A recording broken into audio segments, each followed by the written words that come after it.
दर्शन नालकंडे की बॉल पर अगर ऋतुराज गायकवाड़ दूसरे ओवर में आउट हो जाते, जैसा कि हो गए थे, नो बॉल ना होती तो मैच चेन्नई हार जाती। मतलब हाँ, man of the match he out हो जाता, वही इंसान पूरा इंपैक्ट क्रिएट कर गया। क्या होता, मैच क्या था, क्या होता अगर विजय शंकर को दीपक चहर ने जो नॉन स्ट्राइक पर अश्विन वाले स्टाइल में आउट करने की कोशिश की थी, वो आउट रहता। हालांकि मुस्कुराहट गजब की थी। तुषार देशपांडे को धोनी ने डांट लगाई, कहा फील्डिंग सारी इधर लगाए, उधर क्यों गेंदबाजी कर रहा है। इस मैच में बहुत सारे मोमेंट्स ऐसे थे जो बड़े दिलचस्प थे, बहुत इंटरेस्टिंग थे। हालांकि मैच चेन्नई जीती। धोनी का जलवा जो है वो चारों तरफ जलाल है, चारों तरफ चर्चा उनकी है, मचा हाहाकार है। मुंबई से मैच की बात चल रही, लेकिन हमें लगा कि इस मैच के बारे में आपको बताते हैं 5 मोमेंट्स जो आपको रिकॉल करने चाहिए क्वालिफायर 1 के, क्योंकि अब यहां से धोनी की टीम सीधे अहमदाबाद पहुंची। तो 5 मोमेंट नंबर 1 मेरे लिए ऋतुराज गायकवाड़ है, क्योंकि ऋतुराज गायकवाड़ ने 60 रन बनाए और रवि शास्त्री समेत तमाम जो एक्सपर्ट्स हैं वो ये मान रहे हैं कि जो ये 172 बने हैं, इसमें बड़ी भूमिका ऋतुराज गायकवाड़ की रही है। ऋतुराज गायकवाड़ ने ही इस मैच में मोमेंटम सेट किया। उन्होंने ही एक टफ पिच पर अच्छी बल्लेबाजी की, तेज तर्रार बल्लेबाजी की, 135-40 का स्ट्राइक रेट मेंटेन किया। लेकिन मोमेंट तब क्रिएट होता है जब दूसरा ओवर आता है और गुजरात के दर्शन नालकंडे जो हैं वो गेंदबाजी करते हैं। हालांकि मुझे तो पहला डाउट ये था कि शिवम मावी क्यों नहीं खिलाया, अगर खिलाना ही था। इंटरनेशनल बॉलर बिठा रखा, पूरे सीजन में एक मैच नहीं खिलाया उसे, पता नहीं। लेकिन दर्शन नालकंडे आते हैं, इंप्रेसिव लगते हैं पहली 2 बॉल पर, और उसके बाद तीसरी बॉल पर मिड विकेट पर एक शॉट जाता है, शुभमन गिल आसानी से कैच पकड़ते हैं, जस्ट मनाते हैं और दर्शन नालकंडे को लगता है कि कर ली दुनिया मुट्ठी में, हो गया मामला। अब स्टार खिलाड़ी आउट कर दिया, लेकिन उस स्टार खिलाड़ी को आउट करना हो जाता अगर वो नो बॉल ना होती। वो जो पैर की नो बॉल थी वो निकल कर आती है। सीएसके के फैंस जो खामोश हो जाते हैं, उनमें जोश आता है और उसके बाद भाई साहब क्या मैजिक निकलता है। मतलब चेन्नई में पूरा सीएसके निकलता है और अगली ही गेंद पर वो जो क्रिकेट का क्रूरता है वो दिखाई पड़ती है। ऋतुराज गायकवाड़ मारते हैं छक्का।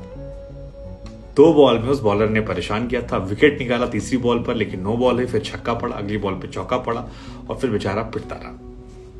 मैच यहीं से पलट गया। 60 रन काफी ज्यादा महत्वपूर्ण थे, मैन ऑफ द मैच बने। मोमेंट नंबर 2 जो मेरे लिए रहा वो रहा महेंद्र सिंह धोनी और मोहित शर्मा को लेकर। दरअसल महेंद्र सिंह धोनी 18वें ओवर में आखिरी बॉल पर जब अंबाती रायडू का विकेट गिरता है तब बल्लेबाजी करने आते हैं। और यकीन मानिए धोनी सीजन में जब आ रहे हैं तो फिर पूरा स्टेडियम जो है वो धोनी में हो जा रहा है। जो शोर, जो एम्बियंस निकल कर आ रहा है उसे आप कहीं से मैच नहीं कर सकते और वो देखने को मिला है। चारों तरफ जलवा जो है धोनी धोनी धोनी धोनी धोनी धोनी होता है। लेकिन धोनी आते हैं और अगला ओवर आता है मोहित शर्मा का, जिसमें तीसरी बॉल पर धोनी एक शॉट मारते हैं। हार्दिक पांड्या खड़े रहते हैं और उनके हाथ में कैच आता है। और यकीन मानिए वो एक ऐसा लम्हा होता है जब स्टेडियम में अगर आप सुई गिराते तो उसकी आवाज आती। धोनी के आउट होने पर सभी शॉक हो जाते हैं और मोहित शर्मा भगवान को शुक्रिया अदा करते हैं विकेट निकालने के लिए। मोहित शर्मा ने इस मैच में कमाली गेंदबाजी की। वो सीएसके का हिस्सा रह चुके हैं 2013-14 में। सीएसके से ही पर्पल कैप उन्होंने जीता था। सीएसके के थ्रू ही बाद में वो टीम इंडिया में गए थे, वहां छा गए थे। लेकिन धोनी का आउट होना शायद सीएसके के फैंस को नागवार गुजरा और उनके साथ भी वही हुआ जो शुभमन गिल की बहन के साथ हुआ था। सोशल मीडिया पर मोहित शर्मा को लेकर काफी बैशिंग हुई है, बहुत ज्यादा उन पर लोगों ने गुस्सा दिखाया है। अब ये कौन लोग हैं जो विराट कोहली के फैन बनकर शुभमन को गालियां देते हैं या धोनी के फैन बनकर मोहित शर्मा गालियां देते हैं, क्योंकि ये सब अपने लोग हैं। तो ऐसे में थोड़ा ये भी शॉकिंग था। लेकिन मेरे लिए मूवमेंट नंबर 2 था इस मैच का। मूवमेंट नंबर 3 जो इस मैच में मेरे लिए था वो था पथिराना को लेकर। पथिराना मलिंगा की तरह गेंदबाज है, मलिंगा के देश से आते हैं, लेकिन आज उन्होंने 150 किलोमीटर की रफ्तार से गेंदबाजी की और वो काफी चर्चा में रही, क्योंकि मलिंगा की तरह तेज फेंकते हैं, मलिंगा की तरह शॉर्ट पिच यूज करते हैं, मलिंगा की तरह यॉर्कर यूज करते हैं, मलिंगा की तरह विकेट टेकर बॉलर हैं और मलिंगा की तरह अब चेन्नई की वो एसेट बन गए। तो ये काफी इंटरेस्टिंग रहा पथिराना को लेकर। हालांकि पथिराना को लेकर एक मोमेंट और था जो काफी इंटरेस्टिंग था। 15वें ओवर के बाद जब 16वां ओवर आता है तो पथिराना से गेंदबाजी करवाने के लिए धोनी उन्हें बुलाते हैं। पथिराना को कायदे से गेंदबाजी करनी थी, लेकिन जैसे ही पथिराना बॉल फेंकने जाते हैं अंपायर उन्हें रोक लेते हैं और इसकी वजह जो है वो बड़ी दिलचस्प है। और उसके बाद जो कुछ वो बड़ा दिलचस्प रहा, क्योंकि पथिराना दरअसल 4 मिनट तक बॉलिंग करने से पहले मैदान के बाहर थे और अंपायर के रूल के हिसाब से अगर आप इतनी देर के लिए बाहर हैं तो फिर आपको उतनी देर वेट करना होता है अगला ओवर करने के लिए। लेकिन महेंद्र सिंह धोनी जो थे वो थोड़े होशियार निकले और वो चले गए अंपायर के पास। अंपायर को उन्होंने बातों में उलझाए रखा, काफी देर तक अंपायर से बात की और कमेंटेटर समेत जो गुजरात की टीम थी वो ये समझ रही थी कि ऐसा हो रहा है, लेकिन क्योंकि महेंद्र सिंह धोनी थे तो किसी ने विरोध नहीं किया और 4 मिनट तक अंपायर से बातचीत की।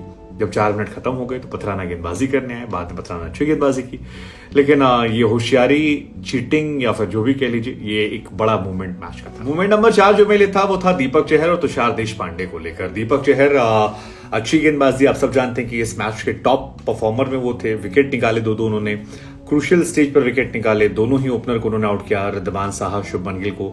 लेकिन एक मूवमेंट बड़ा दिलचस्प आता है दीपक चहर के साथ, जब चहर गेंदबाजी करते हैं और विजय शंकर नॉन स्ट्राइक पर होते हैं और वो आते हैं और गेंद जो है वो नॉन स्ट्राइकर एंड पर लगा देते हैं। इस इंसिडेंट के बाद धोनी के चेहरे से स्माइल निकली, दीपक चहर के चेहरे से स्माइल निकली, थोड़ी सी विग्ड स्माइल थी, हालांकि वो आउट नहीं कर पाए विजय शंकर को। लेकिन ये एक ऐसा नियम है जिसको लेकर अक्सर सवाल उठते हैं कि क्या ये क्रिकेट के स्पिरिट में है, क्रिकेट के स्पिरिट के खिलाफ है। लेकिन अब दीपक चहर ने किया तो किया। अश्विन को इसमें बटलर का विकेट मिला था, बाद में अश्विन और बटलर एक ही टीम में आ गए, काफी चर्चाएं उसकी भी होती हैं। लेकिन ये मूवमेंट भी इस मैच का एक बेहतरीन मूवमेंट था जिसको लेकर काफी चर्चाएं हुई। इसी तरह एक तुषार देशपांडे को लेकर भी मूवमेंट था जिसमें तुषार देशपांडे गेंदबाजी करते हैं राशिद को और राशिद लेग पे फ्लिक कर देते हैं और बॉल चली जाती बाउंड्री लाइन के बाहर।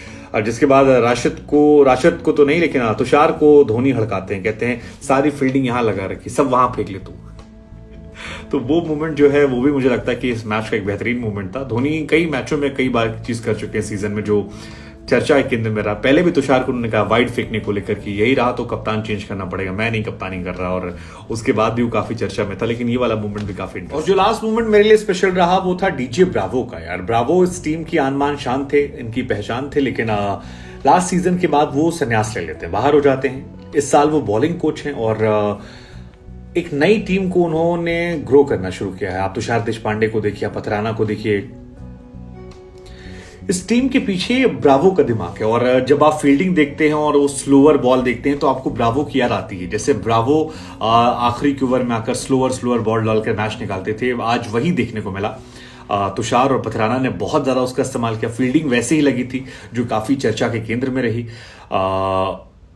राशिद का विकेट गिरने के बाद जिस तरह से ब्रावो जश्न मनाते नजर आए, वो बहुत दिखा रहा था कि कितना ज्यादा इन्वॉल्वमेंट उनका इस टीम में है। और इससे पहले भी जब हमने आपको बता रखा कई बार वीडियोस के माध्यम से कि जब एक्स क्रिकेटर्स ने धोनी की टीम को प्लेऑफ में नहीं शामिल किया था और वो आए तो उन्होंने मजाक उड़ाते हुए पोस्ट भी डाला कि शो सम रिस्पेक्ट। इस मैच के बाद भी वो हक करते हुए तस्वीर आई है जहां सारे गेंदबाजों को ब्रावो हक कर रहे हैं।